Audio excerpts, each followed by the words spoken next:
মুন্নি কেমন আছে? কি হলো? তোমাকে জিজ্ঞাসা করছি, কথা বলছো না কেন?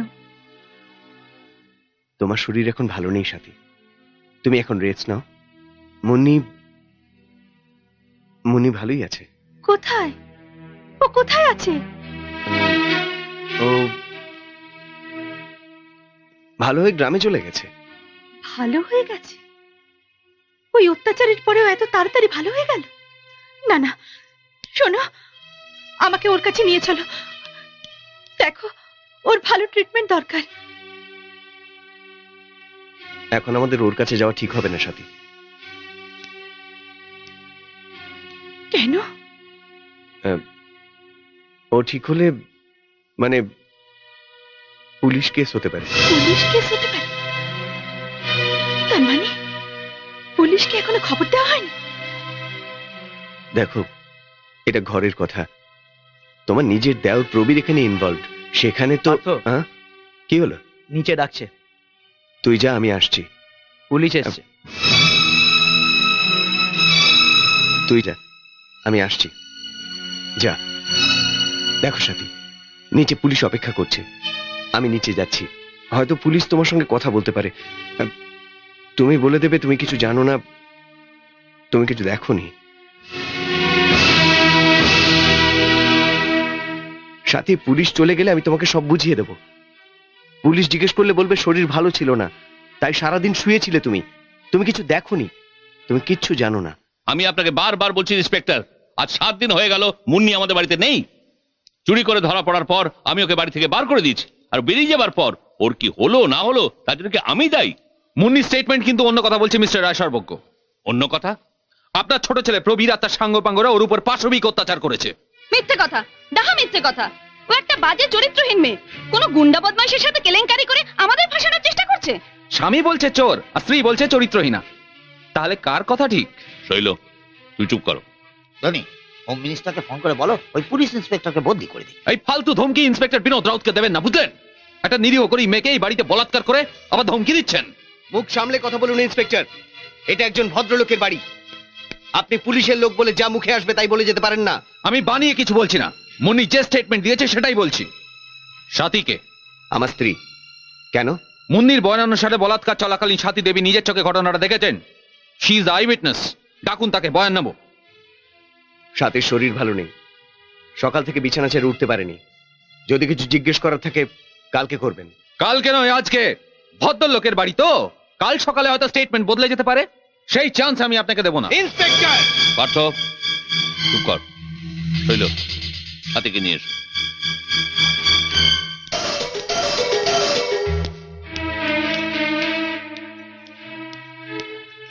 বৌমা, চলো মা, ইন্সপেক্টর তোমায় ডাকছেন। ইন্সপেক্টর? দেখো মা, যা হবার তা তো হয়ে গেছে। এখন থানা পুলিশ যাই করো না কেন, মুন্নির ইজ্জত তো আর বাঁচানো যাবে না, বরং আমাদেরই ইজ্জত চলে যাবে। মুন্নির জন্য আমরা সবাই দুঃখিত, কিন্তু পুলিশ কেস হলে প্রবীরের জীবনটা নষ্ট হয়ে যাবে মা। ওর বিয়ে হয়েছে, সংসারও হয়েছে, সবকিছু দেখে শুনে পুলিশকে বয়ান দিও মা। এ বাড়ির মর্যাদা আজ তোমার হাতে। চলো মা, চলো।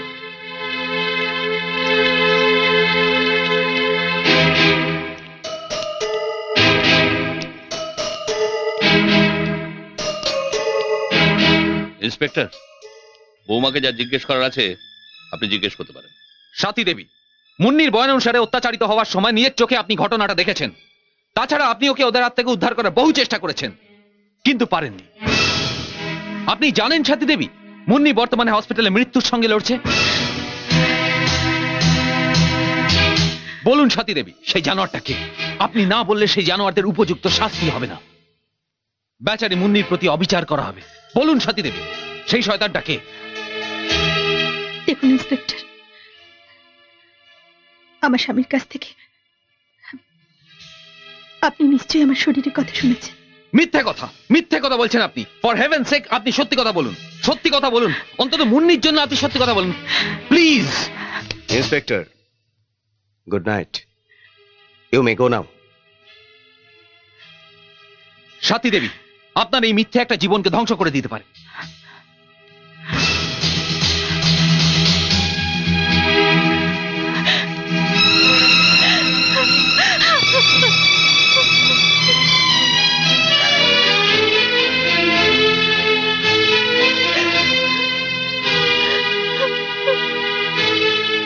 সাথী, ছবি না আমাকে, ছবি না বলছি। সাথী, তুমি আমায় মিথ্যে বলেছ। মুন্নি হসপিটালে পড়ে আছে, অথচ তুমি বললে ও ভালো হয়ে ঘরে ফিরে গেছে। বলো কেন মিথ্যে বললে, কেন? এছাড়া আমার কিছু করার ছিল না। কিন্তু মুন্নির বিষয়ে কি কারো কিছু ভাবার নেই? মেয়েটা হাসপাতালে মৃত্যুর সঙ্গে লড়াই করে চলেছে, আর আমরা নিজেদেরকে বাঁচাতে একটার পর একটা মিথ্যে বলে চলেছি। তুমি একা মিথ্যে বলনি, পুলিশের সামনে আমাকে মিথ্যে বলতে বাধ্য করেছো। হ্যাঁ, আমি মিথ্যে বলেছি, তোমাকেও মিথ্যে বলতে বাধ্য করেছি।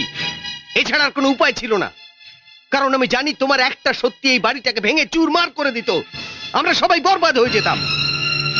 শোনো সাথী, মুন্নির যা হয়েছে সেটা ওর ভাগ্য, কিন্তু এই ঘরটাকে রক্ষা করার জন্য এই সত্যটাকে লুকোতেই হবে।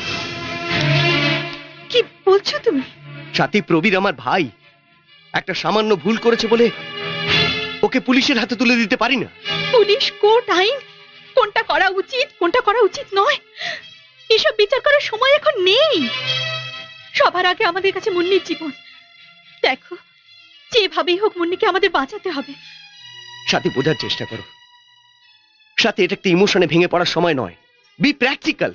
ভেবে দেখো, প্রবীরের সঙ্গে তার দুই বন্ধু শুধু শাস্তি পাবে না, তার সঙ্গে তিনটে ফ্যামিলি শেষ হয়ে যাবে একেবারে। তাদের প্রেস্টিজ, প্রতিষ্ঠা ধুলোয় মিশে যাবে। তাহলে মুন্নির জীবনের কিছুই দাম নেই? একটা ফুলের মতো নিষ্পাপ মেয়ে, সে দিন রাত্রি তোমাদের সেবা করে গেল, আর তার পুরস্কার হলো এই? দেখো, কারোর কিচ্ছু হবে না। চলো আমার সঙ্গে একবার যাবে, তুমি একবার দেখে আসবে, মাকেও সঙ্গে নিয়ে যাব। আমাদের দেখলেও খুব খুশি হবে, ও আবার নতুন জীবন ফিরে পাবে। চলো, চলো না গো। কি হলো, তুমি কিছু বলছো না কেন? কেন চুপ করে রয়েছো? আমি যাব, আমি ওর কাছে যাব। লক্ষ্মীটি, আমাকে একবার নিয়ে চলো, তুমি একবার নিয়ে চলো। মা লিজা, কাজের মেয়ে বলাৎকার হওয়ার পর থেকেই রায় সর্বজ্ঞ পরিবারের ইজ্জতের নিলামিও আরম্ভ হয়ে গেল। And this is the beginning of the end, my child. অধঃপতনের আরম্ভ। কিন্তু পার্থ, আসবে আসবে আসবে, তোকে বলেছিলাম না সেদিন, তোর পায়ের তলায় এসে পড়বে। হেঁটে হেঁটে আসবে না, দৌড়ে দৌড়ে আসবে। তুই শুধু দেখে যা মা, এতদিন ধরে ধনঞ্জয় রায় সর্বজ্ঞ যে বুনিয়াদ তৈরি করেছিল, তা কেমন আইনের চাবুক খেয়ে মাটির উপর আছড়ে পড়বে। হয়ে গেল, সব কিছুর সমাধান হয়ে গেল। তারিখ, শুনানি, ফয়সলা সব হয়ে গেল। ধনঞ্জয় বাবু, দুনিয়া জানে যে ইন্দ্রজিৎ সামন্ত রায়ের কাছে যে মামলা আসে তার শুধুমাত্র একটাই ফয়সলা হয়। আপনার ছোট ছেলের কেসটি কোর্টে নয়, কোর্টে যাবার আগে এই ইন্দ্রজিৎ সামন্ত রায়ের এজলাসে ডিসমিস হয়ে গেল। কিন্তু কেসটা তো পুরো আমার এগেনস্টে। আপনি আমাকে যেমন করে হোক রক্ষা করুন। পুলিশ আমাদের তিষ্ঠতে দিচ্ছে না।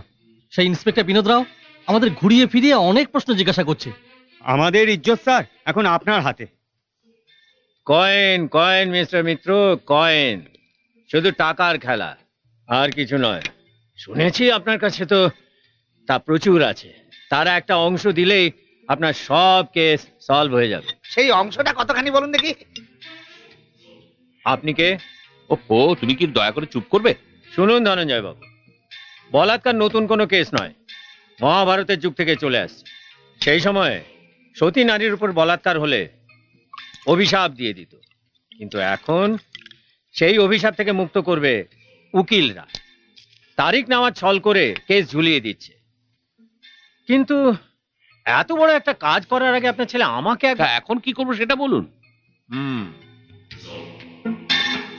তোমাদের এই পাশা খেলার সমস্ত চাল আমি বুঝে নিয়েছি, যার ভিতরে দুটো ঘুঁটি সবচেয়ে দুর্বল, আপনার ছেলে আর বউ। বিশেষ করে আপনার বৌমা, কথায় আছে ঘরেতেই শত্রু। আপনার বৌমার দুর্বলতা যদি পুলিশের চোখে ধরা পড়ে যায়, কিছুতেই পেছন ছাড়বে না।